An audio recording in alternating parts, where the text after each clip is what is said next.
porque una vez más nos hemos reunido aquí en este lugar para ser edificados con la palabra de Dios. Y en esta ocasión, en este día, vamos a agarrar una serie de enseñanzas que yo deseo con todo mi corazón que ninguno de ustedes se la pierda. Y a esta enseñanza le he nombrado ¿por qué? Es una pregunta que a veces muchos se hacen. ¿Por qué el derramamiento de sangre? Y vamos a ver qué es lo que Dios puede enseñarnos a través de esta serie, que se las voy a ir dando poco a poquito para que ustedes vayan agarrando un orden y puedan comprender bien lo que el Espíritu Santo quiere hablarle a la iglesia. Pero antes de que sigamos con esta enseñanza, ¿qué le parece si le damos la bienvenida a nuestros hermanos? Aquellos que están a su lado, que a lo mejor hacía unos días que no lo miraba, diga: hermano, Dios te bendiga, vamos a disfrutar la palabra de Dios, ¿ok? Y salúdenlo en el nombre del Señor para que así tomen sus lugares. Amén. Preparémonos para oír la palabra de Dios. Amén y amén. Salude a su hermano ahí donde está, salude.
Y vamos entonces a estar muy atentos a la palabra de Dios. Yo espero que cada uno de ustedes pueda dar su atención a la palabra de Dios y que nada lo interrumpa. Si no tiene necesidad de moverse, no se mueva, ¿verdad? Y trate de apercibir lo que en esta ocasión quiero traerles. Hay muchos cristianos que ya después de ser convertidos, quizás por algunos años, por algún tiempo, dicen que ya nosotros no tenemos nada que ver con el Antiguo Testamento y que ya está completamente obsoleto, o que ya no es parte del programa de Dios. Y una de las razones, o la razón, una de las más importantes por las que por la que dicen esto es porque encuentran en el Antiguo Testamento ritos, ceremonias, fiestas, costumbres que son diferentes, extrañas para ellos, y les parece ilógico lo que el Antiguo Testamento enseña. Cuando se habla de constantes guerras en el Antiguo Pacto, derramamientos de sangre, como si el Dios del Antiguo Testamento no fuera el mismo Dios del Nuevo Testamento.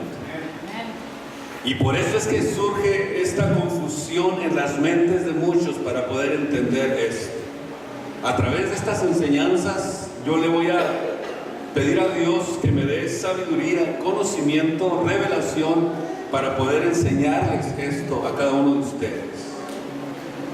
Por eso es que cuando vamos al Antiguo Testamento, hacemos el gran descubrimiento de que el Antiguo Testamento, y aquí es donde vamos a comenzar a tratar de comprender esto, y el Nuevo Testamento están interrelacionados. La Biblia dice que son dos pactos, están interrelacionados, dos pactos, dos testamentos bajo una misma cubierta, porque nos cuentan la misma historia. La única diferencia es que el nuevo pacto en el que ahora estamos es un pacto diferente, distinto al del Antiguo Testamento. Así que desde Génesis hasta Apocalipsis son como dos cosas que se unen y que todo, absolutamente todo, nos une a Jesucristo. Desde el Génesis hasta el Apocalipsis. Y estas dos cosas, dos pactos que se unen, vienen a ser uno en Jesús, y que culminó con el derramamiento de la sangre de Jesucristo. La Biblia es la historia de dos pactos, o digamos la historia de Dios en el Antiguo y en el Nuevo Pacto. Y los dos pactos son un pacto de sangre. Me van siguiendo, ¿verdad? Vamos a aprender algo glorioso a través de estas enseñanzas. Y es precisamente esto lo que le da la unidad y la armonía a la Biblia. La razón por qué la historia de la redención, de la salvación y el pacto de sangre que Dios hizo con nosotros, lo hizo a través de Jesucristo. Por eso es que notamos que son dos pactos que están debidamente y perfectamente relacionados. Así que no creo que deba haber razón para la confusión. Todo lo que está relacionado con la sangre está relacionado con el poder de Dios. Y muchas mentes todavía, aún después de ser convertidos a Cristo, después de estarle sirviendo probablemente por 5, 10 años dentro del conocimiento del Evangelio, no lo pueden comprender. Y todas las historias de la Biblia, desde Noé, de Abraham, de David, de Malaquías, de Job, de cualquier historia que usted lea en la Biblia, está completamente relacionada a Jesucristo y a los apóstoles. Y todas estas unidas alrededor de un pacto de sangre. Y por eso es que es donde está la confusión para muchos, para poder comprender que Dios utilizó siempre un sistema de remisión, un sistema de limpieza, un sistema de redención que lo hizo a través del pacto de sangre. Y vamos a comprender la razón de el por qué el derramamiento de sangre y todo lo que parezca incomprensible, vamos a poder entenderlo y comprenderlo muy bien. No debemos ignorar el pacto de sangre. El mismo Jesucristo mencionó esto de una forma muy específica, y lo vamos a ver en 1 Corintios capítulo 11, y vamos a leer el versículo 25 y 26. Dice: asimismo también tomó la copa después de haber cenado, diciendo: esta copa es, así dijo el Señor, es el nuevo pacto en mi sangre. Haced esto todas las veces que viviereis en memoria de mí. Asimismo, así que pues todas las veces que comieres este pan y bebieres esta copa, la muerte del Señor anunciares.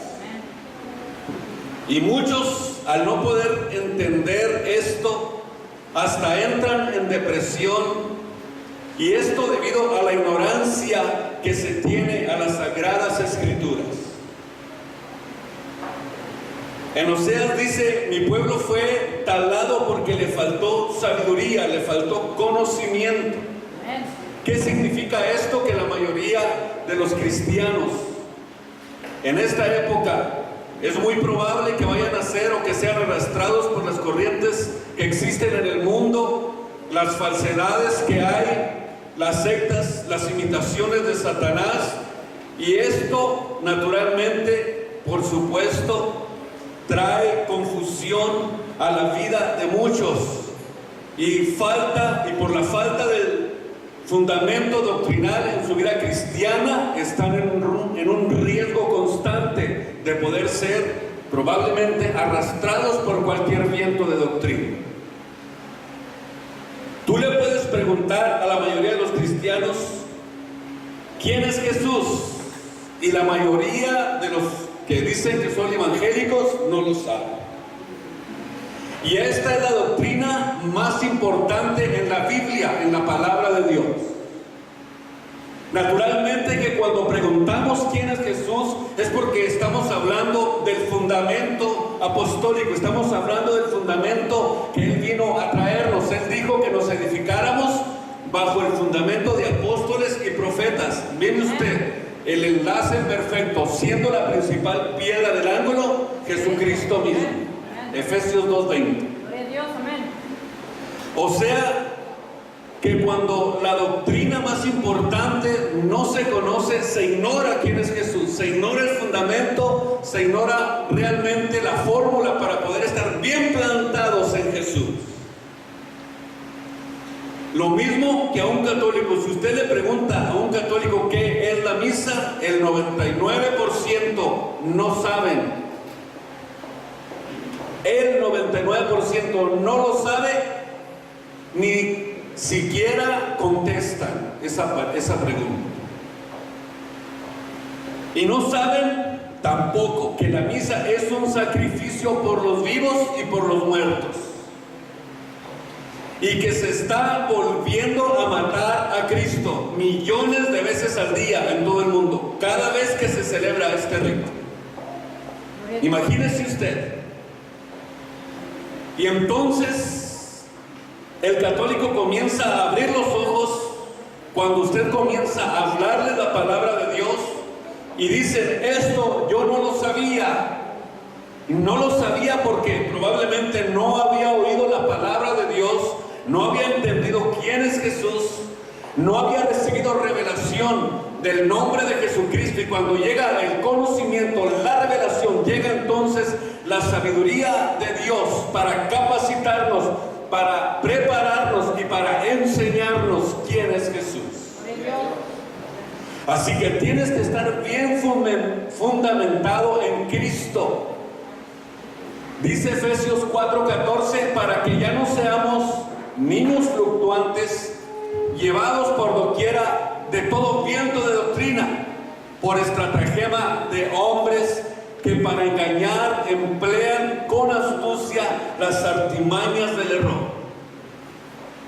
O sea, los hombres que para engañar utilizan emplean la astucia, las artimañas, el error, para que no llegue el verdadero conocimiento a nuestras vidas.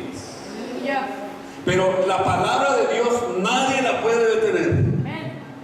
La palabra de Dios no puede ser detenida. Cuando es predicada, tiene que llegar a las vidas y a los corazones. Y esa es justamente la misión que nosotros tenemos en este lugar: predicar el Evangelio a toda criatura, para que todos sean salvos, para que todos reciban el conocimiento pleno de nuestro Señor Jesucristo. Porque sin el fundamento establecido por Dios hay fluctuación. Dios nos ha dado el Antiguo Testamento como un relato, pudiéramos decir, el lenguaje espiritual de Dios, y es tan vasto, tan amplio, tan glorioso, tan increíble, que Dios desea transmitirnos su mensaje, su lenguaje. Quiere transmitir lo que Él quiere que nosotros conozcamos. Cada vez que es predicada la palabra de Dios, Dios está queriendo transmitir, está deseando transmitirnos su lenguaje. Quiere que le entendamos. Quiere que cada uno de nosotros comprendamos lo que Él quiere hacer con nosotros. Pero Dios, para poder comunicarse con nosotros, tiene que utilizar muchas formas para hacerlo.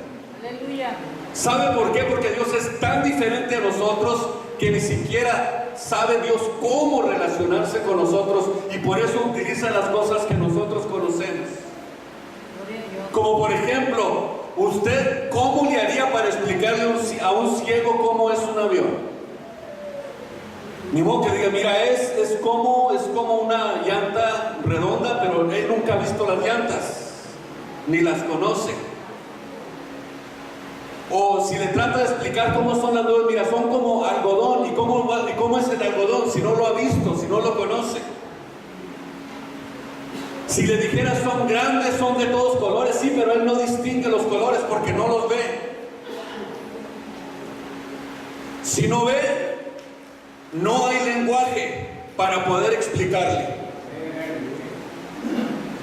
Pudiéramos decir que todo el ambiente espiritual no se puede explicar de la manera en que nosotros quisiéramos si no vamos a la palabra de Dios. O sea, no hay ningún lenguaje florido, glorioso, específico que pueda hacernos entender las cosas de Dios. Por eso Dios utilizaba siempre símbolos, siempre formas, siempre maneras de expresarse, de tratar por todos los medios de transmitirnos su mensaje. Por eso es que la Biblia dice que Dios, hablando muchas veces, de muchas maneras, en otro tiempo a los padres por los profetas, o sea, Dios utilizó todo lo necesario para darnos a conocer su lenguaje. Aleluya, amén. Y Jesús, en una ocasión, reprendiendo a los fariseos, les dijo: ¿por qué no entendéis mi lenguaje? Gloria a Dios. Aquí está el lenguaje de Dios, aquí está expresada la voluntad de Dios, aquí es donde Dios habla. Dios utiliza la Biblia, la palabra de Dios, para hablarnos. Por eso muchos cuando leen la palabra, hijo, luego creen que Jesús tiene una familia en el reino de los cielos. ¿Quién le dijo eso? No saben lo que es el Hijo de Dios. Gloria a Dios. El Hijo de Dios lo relacionan como un chamaco y un viejito barbudo, canoso, reumático. ¿Será Dios así? No. Dios no es así. Gloria al Señor. Antes dice la Biblia, 1 Corintios 2:9, son cosas que ojo no vio. Todo lo que tiene el reino espiritual son cosas que ojo no vio, ni oído escuchó, ni siquiera, dice el apóstol, han pasado por la mente del hombre. Todas estas cosas son las que Dios ha preparado para aquellos que le aman. O sea que el día que nos vayamos de esta tierra al reino de los cielos, sorpresa, ni siquiera nos imaginábamos lo que nos íbamos a encontrar. Ni por nuestra mente pasó. Pero entendimos el lenguaje de Dios a través de su palabra. Entendimos su voluntad. Entendimos lo que Él deseaba de nosotros. Y si quiere usted saber más, con eso confórmese. No quiera ver que hay en el reino de los cielos, porque no se lo va a conceder Dios.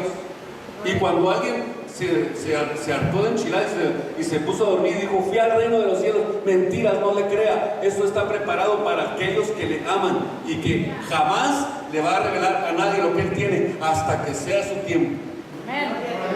Todavía no. Entonces Dios, para poder prepararnos, en el Antiguo Testamento Dios escogió ilustraciones, manifestaciones, ejemplos, sombras, cosas que comenzaran a proyectarse y comenzaran a ampliar nuestro conocimiento, para que cuando viniera Jesús, para que cuando llegara Jesucristo, y teniendo ya el Antiguo y el Nuevo Testamento, tuviéramos un panorama más claro acerca de quién es Jesucristo. Gloria a Dios. Y todo aquello que pertenece justamente a los secretos de Dios. Dios desde el Antiguo Testamento estuvo preparando todo, absolutamente todo, para que cuando llegara el momento de su manifestación, pudiéramos identificarlo y conocerlo perfectamente. Gloria a Dios. Dios habló de muchas formas en el Antiguo Pacto. Dios trató de muchas maneras. Y siempre la instrucción de Dios era para que ellos entendieran quién era Él, para que entendieran quién era Él, que el hombre pudiera darse cuenta, que cuando llegara el momento lo pudieran identificar perfectamente. Gloria al Señor. Todo aquello que pertenece a los secretos de Dios, todo el Antiguo Testamento era la sombra de lo real. Amén. No era algo separado de lo que Dios venía a hacer. No era algo distinto, no era algo que no debería de entenderlo Israel ni los gentiles en este tiempo. En Colosenses capítulo 2, versículo 16, por tanto decía el apóstol,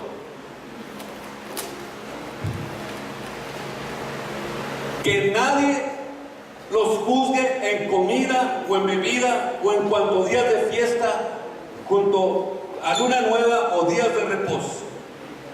O sea que cuando entramos en el nuevo pacto de Dios, todas las prohibiciones del antiguo pacto ya no tienen cabida con la iglesia del Señor. O sea, ya no funcionan. Ya no están en vigor en este tiempo. El Antiguo Testamento, o en el Antiguo Testamento celebraban el séptimo mes, que se llamaba la fiesta del Yom Kippur, la fiesta de las trompetas, la fiesta de los tabernáculos, los sacrificios. Todas esas fiestas que pertenecían a la ley de Moisés ya están abolidas. Antes no podían ni siquiera comer ciertas carnes en el tiempo de la ley de Moisés. Prohibía muchas cosas. Prohibía también absolutamente que cualquiera que no guardara el día del sábado, el día del reposo, que fuera apedreado. Por eso es que cuando está diciendo aquí el apóstol que nadie los juzgue en la comida o en la bebida o en lo que comes, ni en los días de fiesta, ni en las lunas nuevas, ni tampoco en el día del reposo.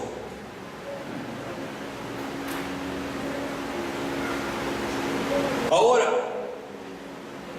ya nadie puede llegar y decirte a ti, aunque venga con una capota negra y un gorrito arriba, decirte que tienes que volver a regresar al antiguo pacto. Gloria a Dios. Ya nadie puede decirte no comas carnitas de pueblo. Gloria a Dios. Ya nadie puede decirte gente no celebre la luna nueva. Óigame bien, Dios nos dice, cuídense de que nadie les ponga estas cargas, porque estas cargas eran la sombra de lo real. Eran la sombra de lo que es Jesucristo. Versículo 17, lo cual, o sea, todo esto, lo cual es sombra de lo porvenir, pero el cuerpo es de Cristo. Una vez que llegó Jesús, una vez que llegó nuestro Señor y Salvador, nos abrió la dimensión del nuevo pacto. Entramos a un camino nuevo y vivo, dice la Biblia. Entramos a un camino de libertad. Debemos de comprender la libertad que tenemos ahora en Cristo por su Espíritu Santo que mora en nosotros. Y decía el apóstol, no dejen que nadie, absolutamente nadie, los esclavice. Somos hijos de libertad. En Hebreos 10:1 dice que Dios, habiendo hablado muchas veces y en muchas maneras en otro tiempo, hablando naturalmente de lo que era la sombra en el antiguo pacto, en el Antiguo Testamento, Dios utilizó muchas formas, muchas maneras, fiestas, celebraciones, manifestaciones, toda la forma que Él utilizó era la sombra de los bienes venideros, o sea, no la imagen misma de las cosas. Capítulo 10 del libro de los Hebreos, versículo 1. La ley tenía la sombra de los bienes venideros, o sea, no la imagen misma de las cosas. O sea, nunca se puede, por los mismos sacrificios que se ofrecían en aquel tiempo, continuamente hacer perfectos a los que se allegaban a Dios. O sea, ¿qué es lo que refleja la sombra? Refleja, por ejemplo, si yo me paro aquí, ¿qué es lo que refleja la sombra? Mi cuerpo.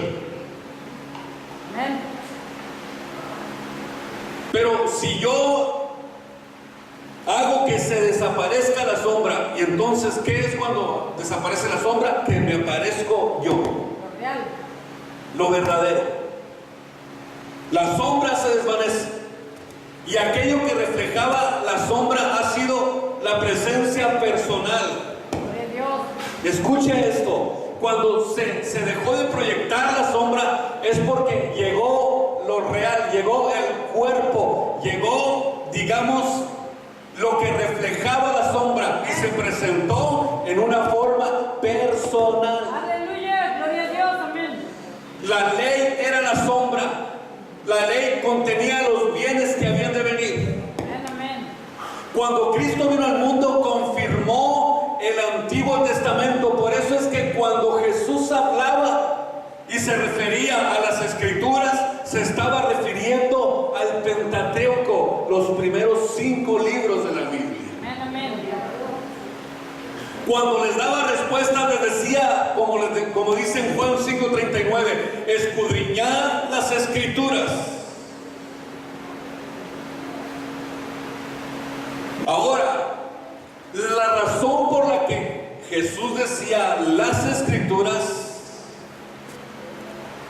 ustedes consideren que cuando ustedes vean en los evangelios que Cristo decía esto, las Escrituras, se está refiriendo al Antiguo Testamento, porque para ese entonces, ¿cuál Nuevo Testamento? No existía.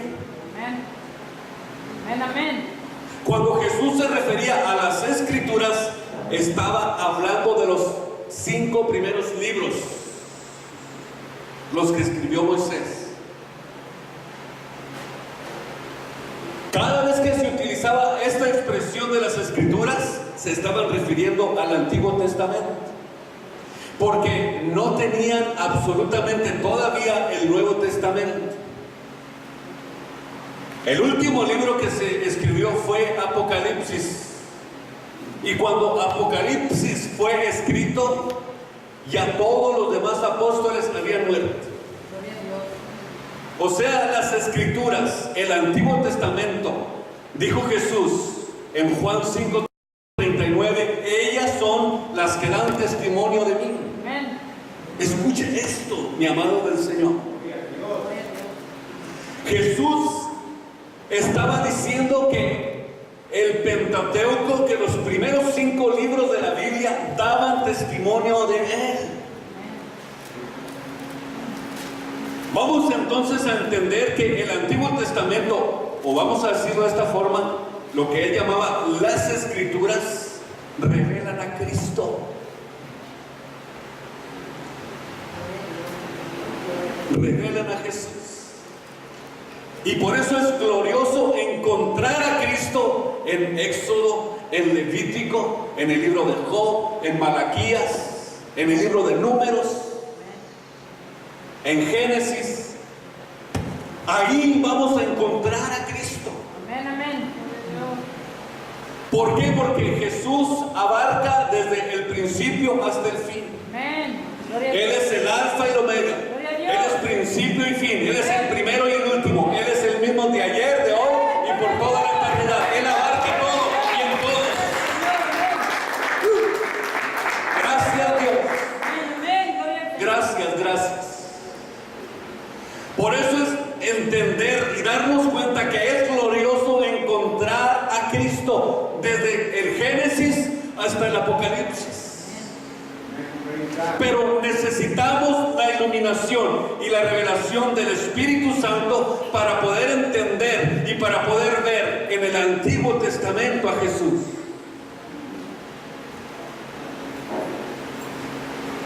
Uno de los versículos que más habla acerca de esto es capítulo 10 de Primera de Corintios. Allí podemos ver a Jesús en el Antiguo Pacto. Dice que todos los que venían de Egipto, venía una nube que los cubría, pasaron la mar, vieron la gloria de Dios, y la gloria que venía con ellos, ¿quién era? Cristo. Amén.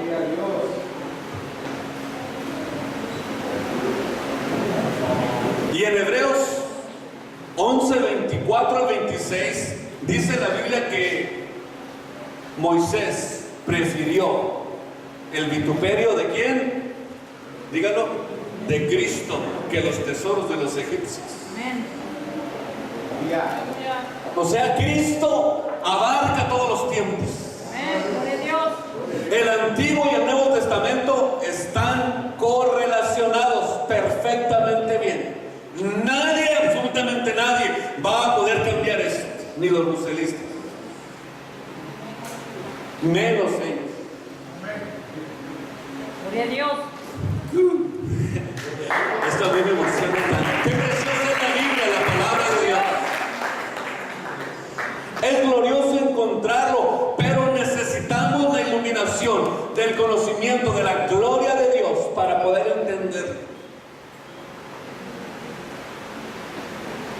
A los mismos judíos que por causa de su incredulidad, porque Jesús dijo que amaban más las tradiciones de los hombres, Jesús les dijo en el capítulo 5 del libro de San Juan,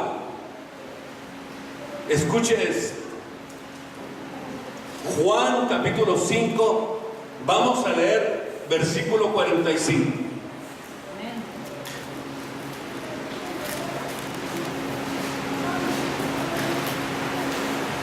Juan 5:45. No penséis, les dice a esos judíos que no creían en Él, no penséis que voy a acusarlos delante del Padre. Hay quien los acusa ya desde ahora, Moisés, en quien tenéis vuestra esperanza. O sea que estaban tercamente insistiendo en querer mantenerse en los ritos y las ceremonias de la ley de Moisés. Porque si creyeres a Moisés me creeríais a mí, porque de mí escribió él. Él escribió de mí. Pero si no creéis a sus escritos, o sea, si no crees a las escrituras, ¿cómo me vas a creer a mis palabras? Aleluya. Esos primeros 5 libros que se llamaban el Penta, que significa 5, Pentateuco, los primeros 5 libros, dijo Jesús, dan testimonio de mí. O sea, el Antiguo Testamento da testimonio de Cristo. Por eso, si tú no tienes el Espíritu Santo en tu vida y viene un historiador o de esos que no faltan en este tiempo y abre la Biblia del Antiguo Testamento y luego va a empezar a leer las guerras, las matanzas, las liturgias, las ceremonias, los sacrificios, y luego dice, este es un libro muy ensangretado, yo no lo puedo entender. Entonces vamos a entender por qué el derramamiento de sangre. En esta primera etapa nada más vamos a entrar. El próximo capítulo es el próximo domingo a las 11:30 de la tarde. Es un libro ensangretado, no lo puedo entender. La respuesta es muy sencilla, es porque Dios lo hizo a propósito. De esta forma Dios escondió las cosas de los sabios y de los entendidos y se los ha revelado a estos pequeñitos.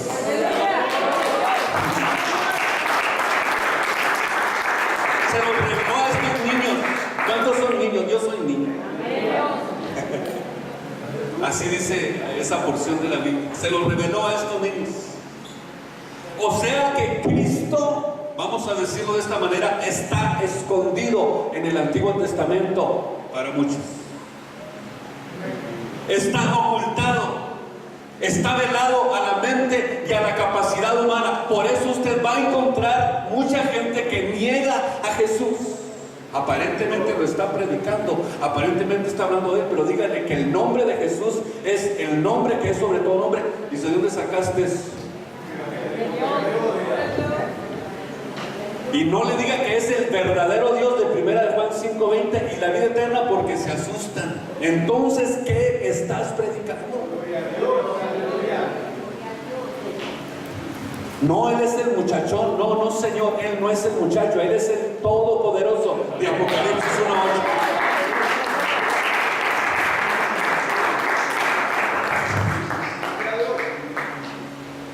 Por eso es que a través de ritos, ceremonias, Cristo estaba escondido. Cristo estaba en el tabernáculo escondido. Cristo estaba escondido en cada uno de esos sacrificios que se ofrecían. La vida de Jesucristo, por eso les dice, si no me creen a mí, entonces créanle a Moisés.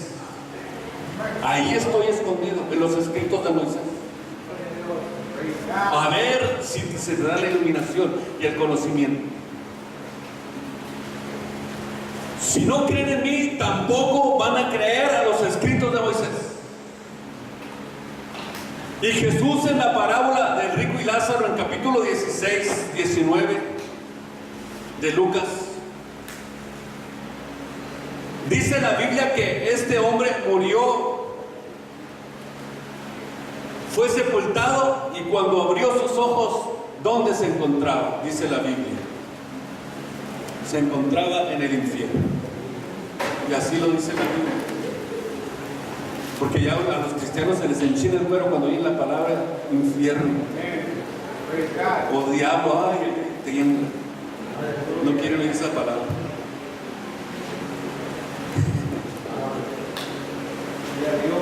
Cuando despertó estaba en el Hades.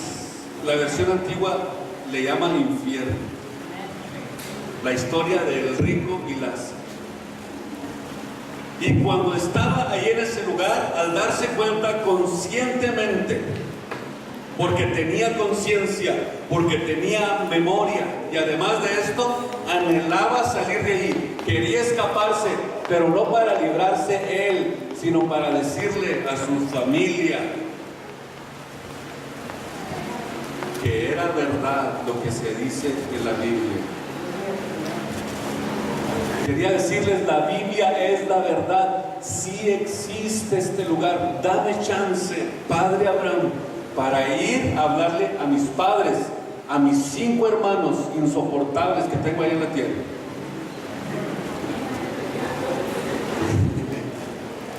No lo dice, pero lo da a entender.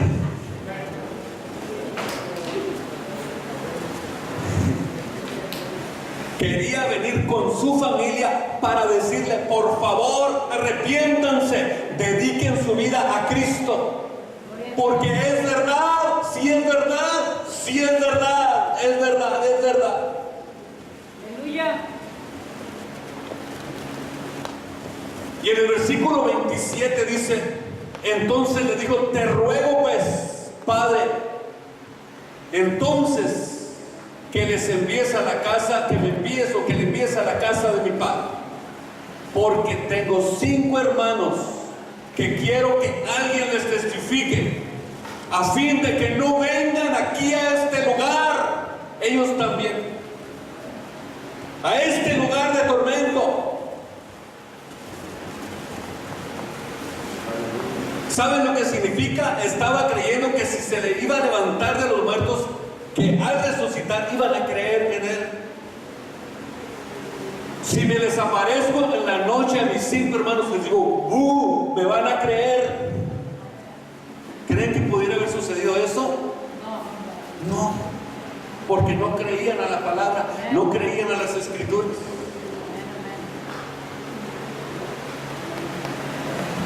Esto es lo que él creía, pero la Biblia dice, no es verdad.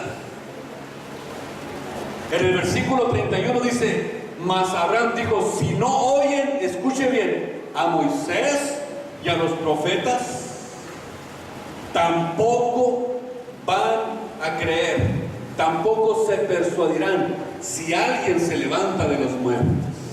Aleluya. O sea que las escrituras es sobre todas las cosas.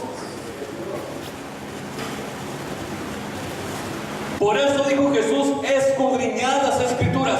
Naturalmente, por eso lo repito y nuevamente se los vuelvo a decir, no existía ni el Nuevo Testamento. Las escrituras es donde justamente estaba revelado Cristo. Él no venía y ya tenía los evangelios para testificar al pueblo de Israel. No, él venía con las escrituras. Él cuando les hablaba, dice la Biblia que desenrollaba los rollos y hablaba con ellos, les hablaba de Isaías. Les decía lo que dice Isaías 9:6, porque un niño nos es nacido, hijo nos es dado, y el principado sobre su hombro, y llamarás su nombre, admirable, consejero, Dios fuerte, Padre eterno, príncipe de paz. Y les decía también lo que dice Isaías 7:14, aquí que la Virgen concebirá y dará a luz un hijo y llamará su nombre Emanuel. Y en el capítulo 1 del libro de Mateo se cumplió todo lo que se había dicho de él. Y les decía, ahora se ha cumplido esta escritura en vuestros ojos. Gloria a Dios. Aquí estoy. Ya no es la sombra, soy yo. Soy el yo que soy. Y ni aún así creían en él. ¿Por qué? Porque la fe es por el oír la palabra de Dios. Romanos 10:17. Y así mucha gente que cree equivocadamente que al ver un milagro la gente se va a convertir. Creen que los va a conmover ver que alguien se levanta de los muertos, pero no son las emociones. Lo que hay que, nosotros tenemos que entender esto, que no son las emociones las que hay que alterar en la vida del hombre para llamar su atención. Hay que hacer lo que se emocione. Vamos a decir que se levantó un muerto, que lloró fulano, que lloró la Virgen, que lloró esto, para, óigame bien, utilizar astucia de error para que muchos sigan en la mentira. Sin conocer el verdadero evangelio, que es poder de Dios para salvación a todo aquel que cree en él.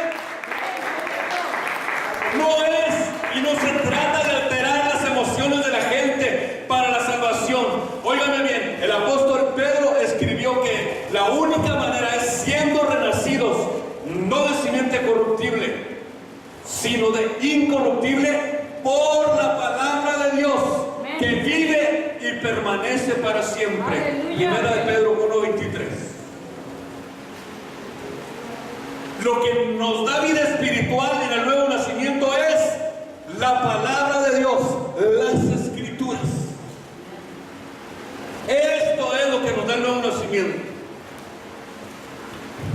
Cristo resucitó a Lázaro y nadie siguió creyendo en él.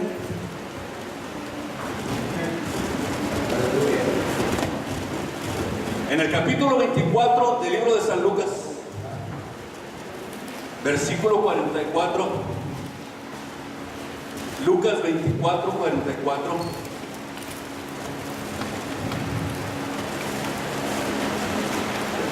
Y estando en agonía, no, perdón, es el 24, 44.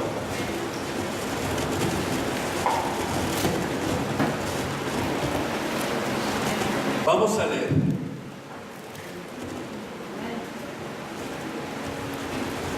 Dice de esta manera, que les dijo: estas son las palabras que hablé, estando aún con vosotros, que es necesario que se cumpliese lo que está escrito de mí en la ley de Moisés,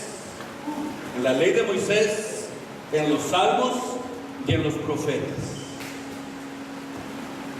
O sea que Jesús está afirmando que los escritores del Antiguo Testamento hablaron de su crucifixión para el perdón de pecados, para establecer el nuevo pacto que Él venía a firmar con su sangre.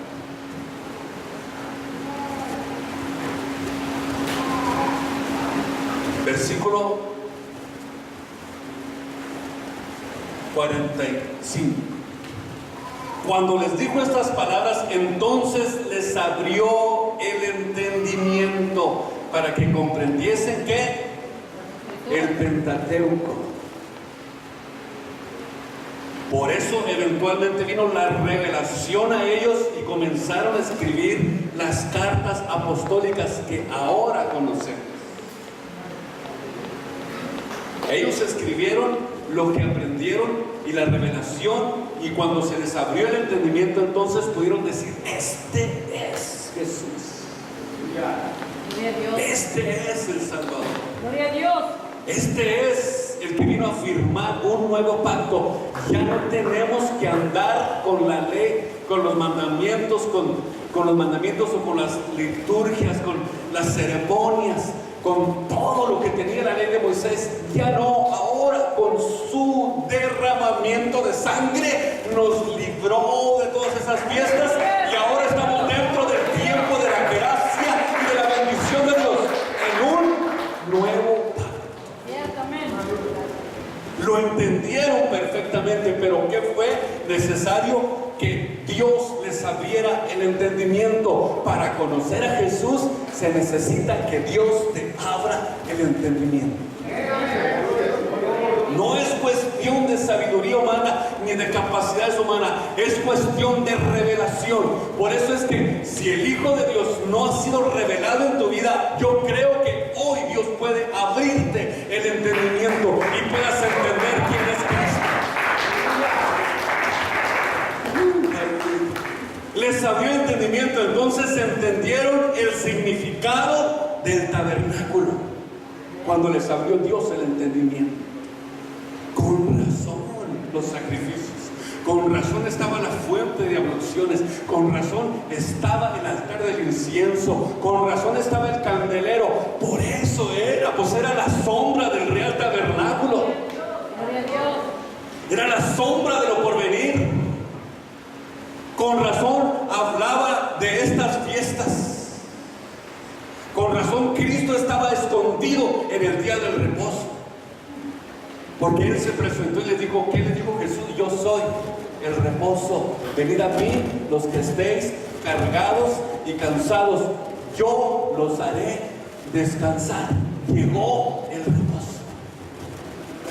Estaba escondido en el día del sábado. Y Jesús, cuando se presenta, les dice claramente: yo soy ¿qué? El Señor, óigame bien, el Señor del sábado. Yo soy el del descanso.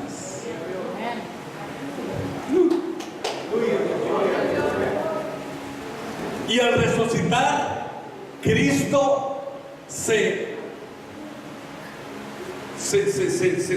podríamos decir, dirige a ellos y les habla de estas cosas y les abrió el entendimiento. Entendieron que la obra de Dios, que la obra del Espíritu Santo, que la obra de Cristo era la obra que se había comenzado desde el Génesis y que culminó en su crucifixión.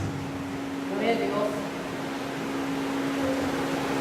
En el Antiguo Testamento se nos dice lo que iba a suceder. Y en el Nuevo Testamento se nos dice lo que sucedió. Y con esto termino en esta tarde. Así que los espero la próxima semana, a la misma hora y por el mismo canal, para seguir con esta enseñanza. Pónganse de pie. Démosle gracias a Dios.